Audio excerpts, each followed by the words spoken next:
So, back in the kitchen doing a wee vlog. Um, so no changes from the past setup, I'm pretty sure. I'll double check, but I'm pretty certain it's the same setup. I did pick up somewhat of a, I don't know if you can call it stomach bug, food poisoning, whatever it may be. My stomach decided to stop playing ball. Um, which isn't ideal, but it is what it is. I do find it happens like every prep. I do. I get so many weeks into it, a good like 3 months of dieting, eating the same food. I must like gut biome, whatever the fuck you want to call it, bacteria, just starts to change for whatever reason, and certain foods I'll eat just don't agree with me anymore. I think my past prep, I think it was crumpets. I'd been doing crumpets all throughout the off season, or like bagels, or some form of bread product. We were doing crumpets. Got to around about 8 weeks out, I think, and then body said no. That was in 2021. 2018. I have a feeling I was about to put rice in my cream of rice. That would have pissed me off. 2018. I have a feeling it wasn't yogurt, because I was doing yogurt in the depths of prep. I forgot what it was. It might have been oats. I can't remember. I know in 2017 my body like kind of didn't like chicken for whatever reason. So that was fun. To me, it's happened almost nearly every prep now since I turned 22, whatever age I was, 2017. It's the strangest thing. I tend to like use the years I've competed and like bodybuilding as like my timeline of things that have happened in life, which probably not the best way to do it, but I have been doing this for 10 years, and I think it's only now starting to hit me how long I've been doing this. But yeah, so no more yogurt. Again, I've just spoke about this on my Instagram story. So if you follow me on fucking YouTube, you fucking heard me ramble. But yeah, no more dairy. The amount of yogurt I was doing in the morning was pitiful. 125 grams of fat-free yogurt is, I think it's about 5 mouthfuls if you use like a small like teaspoon. So I'm now doing 40 grams of oats. I'm not putting anything in it. There's no protein powder or anything like that. There's like a gram of salt, touch of cinnamon.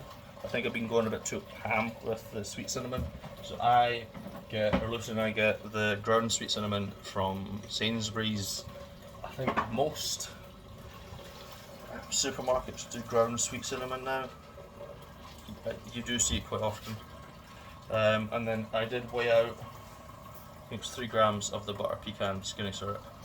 So I've been quite adamant of like keeping as many artificial sweeteners out of my body, because that's what I kind of went overboard with last prep. I fucking won't lie.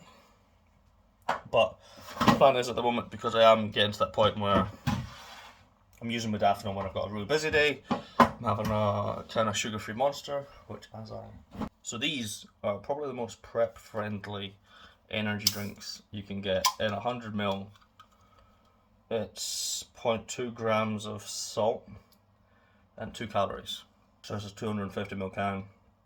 So you're talking 5 calories, which is fuck all in the grand scheme of things. If you truly want zero cal, you're going to have to do coffee and black coffee. And most people I know are little bitches and don't like black coffee.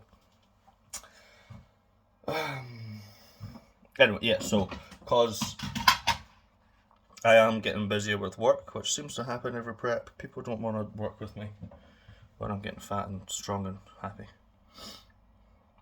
Anyway, as I was saying, because I'm getting busier, I'm just trying to get. Looks like I'm doing more cardio today. Anyway, yeah, that's a lot of oil. That's a lot of oil. Fuck. As I was saying, coffee will be getting utilised more. So I figure if I weigh this out, if I do like 2 grams of it, and then 2 grams, you're getting fuck all.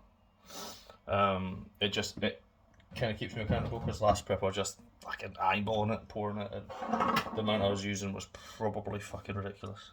I can't believe I just added oil to a meal I've already added oil to. What a dum dum. Meals prepped for the day. Using them on like bikini chick sized containers now. But the size of the tubs I use for creamer rice is quite upsetting. It's fuck all. Sort my intro while I chat shite, and then I'll actually go do some work.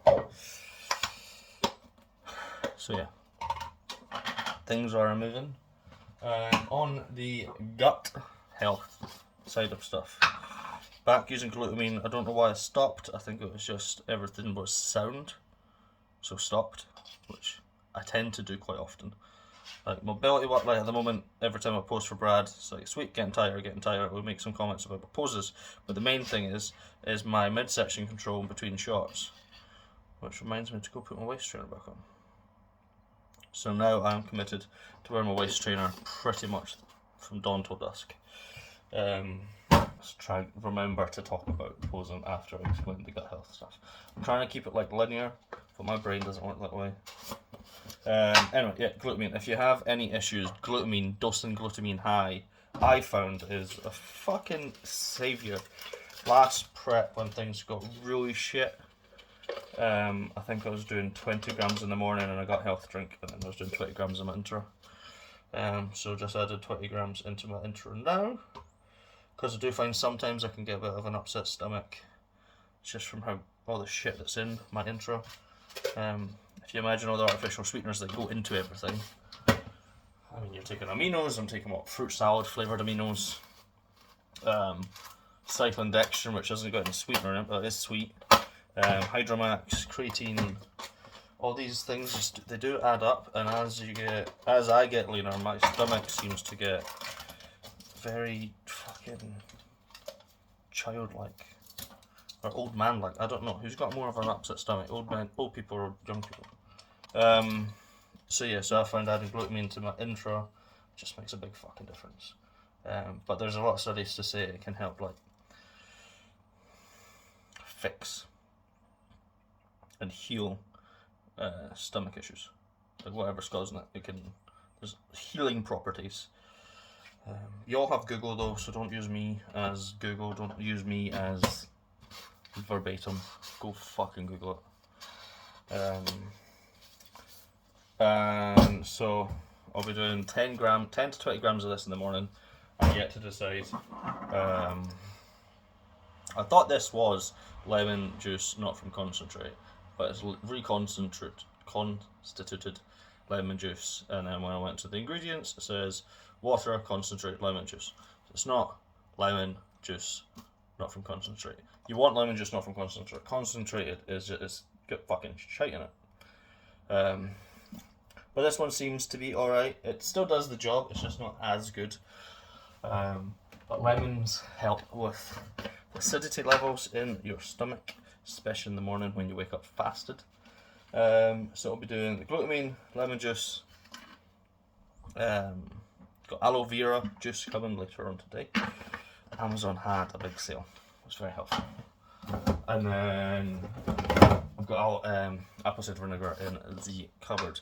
I may or may not add some psyllium husks to it just to get some fibre, but I am doing 400 grams raw weight veg a day, and a lot of that is fibrous. So I don't think I need more fibre. And now with adding oats, again, more fibre. So these are things that I find in the off season you don't really need to worry about it. But in preps, your body just becomes so much more efficient and just works better. But on the flip of that, on the same side of the coin of that, it's more sensitive. So when shit goes wrong, you'll notice it straight away. Like I find in off seasons with myself, even with clients, like things take a while to kind of bubble and come to the surface. So if there's some food that someone's eaten, it'll take a long time for either of us, me especially being the coach, to even notice an issue, unless it's something drastic, like an intolerance or an allergy. Whereas I find in prep, just little things that bother you or create issues, I notice it almost instantly. I guess that's a good thing and a bad thing. The lemon juice, aloe vera, glutamine, and apple cider vinegar. I also will probably add in green tea to that, because I do find that is also very, very beneficial. I won't lie, it tastes like fucking dog shit. I was doing it every day in the morning, my last prep, when things got a bit shite. Fucking hell, you don't need coffee when you're doing that in the morning. That shit, pardon me, that shit will wake you up. But anyway, for anyone that is suffering from gut health issues, stomach issues, that's my go-to. Digest Max is also very handy. I am doing that, but not as much or as often. I'll do a quarter of a scoop at night before bed, and even then, it's not daily because I don't need it daily. It just is what it is. Along with that, I am still using GDAs, although my insulin sensitivity is very fucking low, and I'm still using Lantus in the morning, and I'm still doing Novo Rapid, which is fast-acting insulin, and slow-acting insulin for the people that aren't in the know. The GDA just helps move the food better, just helps digest it better, so it's not sitting in my stomach for the sake of sitting in my stomach. Not that I'm eating enough food that it will sit in my stomach, but you get the point I'm trying to make. Probably it's the biggest change I've seen in my midsection this year, obviously. In the poses, like I was saying, it's so much smaller than the past prep, and the biggest thing probably has been being very aware of said midsection, said digestive issues, said gut health issues in the off season, whereas in the past I wouldn't really think much of it. I'd be like, oh, it's cool, I'm bloated, I'm meant to be bloated, I'm eating a lot of food. You're not meant to have these issues. You're not meant to not go to the toilet for a whole day when you're eating 4,000 calories plus, even fucking 2,500 calories plus. You're meant to go to the toilet. You're meant to shit. But then on the flip side of that, you're not meant to be shitting 24/7. You're not meant to be getting acid reflux. You're not meant to be getting severe bloating. You're not meant to be getting heartburn. Like, these are things your body does to tell you something ain't fucking right. Fucking change it. So just being aware of that, I found made a big difference in the off season, which has now benefited me into prep. And then when it comes to posing, that's just, I need to pose more often and like really drill it and treat it like rounds rather than just like, right, let's have a fucking pose, let's see how I look. Actually treat it as sets and reps. So I'm going to commit to doing 4 rounds after every single training session, other than quads. Fuck doing posing after quads, but that will be 4, 8, 12, 16 rounds of posing across the week, and then I'm going to commit to doing it on my rest days as well, so I'll do another 4 rounds. I'll probably do it at night. When I pose fasted at the moment, I fucking hate how I look. I really don't like how I look, and in the past, I'm like, fuck it, crack on with it, and it fuck it with my head too much, whereas at the moment it's just like, I don't need to pose fasted. If I was sending photos to Brad fasted, and that's what I'd been doing, I'd be doing it, but he just gets to look at me whenever I'm in the gym. It's usually around about after meal 1, right before having my second meal, so it's often the same time every day, every time he has a look at me. So yeah, and no one gets on stage fasted. All I'm saying. Yeah, I'm enjoying getting back on the YouTubes. Although I have to go edit a video because of fucking copyright.